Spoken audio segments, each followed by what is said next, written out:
sana naman makaraos at lumago na negosyo natin. Oo nga eh. Lagi na lang tayong kapos eh. Hindi ko nga alam kung ano problema eh. Tumataas naman kita natin. Dumadami naman nabili sa atin. Pero bakit di tayo umangat? Creating a budget and learning how to spend wisely can greatly improve your money management skills. First, estimate the amount of money you would need to spend each month based on your income and lifestyle. Having an estimate lets you gain control and awareness of your spending habits. Second, eliminate the chances of overspending and exceeding your budget by focusing on regular necessities and saving part of your monthly income. Lastly, set realistic financial goals, with set timelines to keep you motivated and ensure your money is well spent. The take-home pay of the average Filipino has increased because of the drain law. But what is take-home pay? This is the salary you actually receive after income taxes are deducted. For example, if an ordinary worker or farmer earns 15,000 per month before the drain law, they still have income tax even though their salary is only 15,000, which is almost 1,500 or 2,000 of tax deductible per month. So the take-home pay they get is about 13,000 or even less. But because of the drain law now, the tax for ordinary workers like them has decreased, meaning if their salary is only 15,000, their take-home pay is around 14,500 or 15,000. So if you are still wondering why you haven't been successful even though you earn a lot, maybe the problem is not taxes or income, but how you spend or plan to use your money. Mga Laguna tayo, no? Oo nga eh.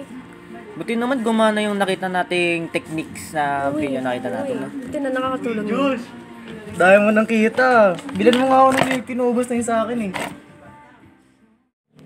Kung gusto mo umunlad, ito ang dapat mong hindi tularan. It is crucial to start saving as early as possible. The earlier you start, the more interest your savings will get over time. With the power of compounding, you get interest not only on your savings, but also on your returns earned every year. Understanding how simple interest and compound interest works and how it drives your saving growth or loan costs is important to optimizing your financial strategy. While simple interest is more straightforward and is great for short-term investments, compound interest can cause significant wealth accumulation over long term. Budgeting wisely can even ensure protection against emergencies. It is vital to stay financially prepared for any uncertainties in life, whether it's a job loss, an accident, or an unexpected health emergency. Being financially prepared can help you deal with such situations easily.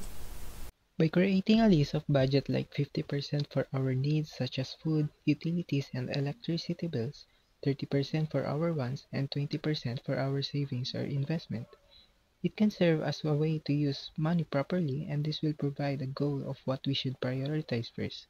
Secondly, if we need to borrow money because we are short of money and need extra, we should avoid loans with high interest rates because if the interest rate is high and you do not pay it correctly, it will increase the total that you will pay because of the interest.